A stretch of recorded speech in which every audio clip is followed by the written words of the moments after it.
उस कुटिया में एक साधु बैठे हुए थे। उन्हें देखकर अमर ने प्रणाम किया और कहा, साधु बाबा, पीने के लिए थोड़ा पानी मिल सकता है? साधु बाबा ने अमर की तरफ देखा और उनकी आंखों में एक अलग ही चमक आ गई। साधु ने अमर को बैठने को कहा और मिट्टी के कुल्हड़ में पानी पीने के लिए दिया। अमर को बहुत प्यास लगी थी, इसलिए उसने जैसे ही कुल्हड़ अपने होठों के पास ले गया, उसे उस पानी में एक नागिन की परछाई दिखी।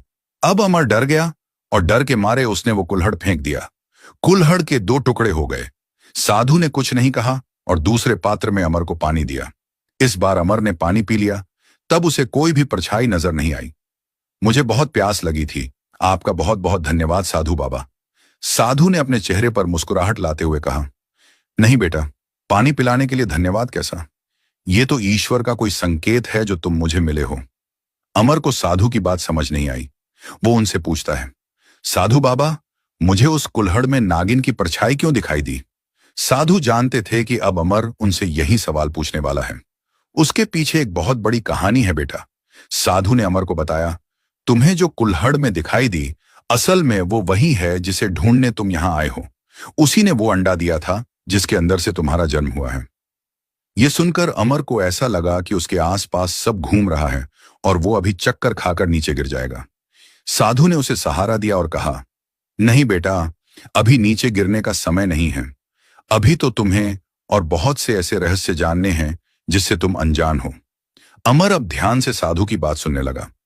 साधु ने बताया, तुम्हारी मां एक नागिन ही है, पर किसी इंसान को नागिन कैसे जन्म दे सकती है? अमर ने फिर पूछा। साधु अब कुटिया से बाहर देखते हुए गहरी आवाज में बोले, इस दुनिया में कई ऐसी चीजें होती हैं बेटा, जिनके बारे में हमारा दिमाग सोच भी नहीं सकता। विज्ञान के पास भी उनके कोई उत्तर नहीं होते। आप मुझे सब खुलकर बताइए साधु बाबा, मुझे कुछ भी समझ नहीं आ रहा है, अमर ने कहा। साधु ने अब कहानी बतानी शुरू की। वो एक इच्छाधारी नागिन थी। एक दिन वो जंगल में घूम रही थी, तब एक पेड़ के नीचे ध्यान करते हुए एक साधु उसे दिखाई दिया। कई तपस्या और ध्यान साधना से उस साधु के शरीर और चेहरे पर इतना तेज आ गया था कि कोई भी उसे देखकर उस पर मोहित हो जाए। साधु उम्र में भी जवान था। उसे देखकर नागिन भी मोहित हो गई। उसने अपनी शक्ति से एक सुंदर लड़की का रूप लिया और वो साधु के पास आई।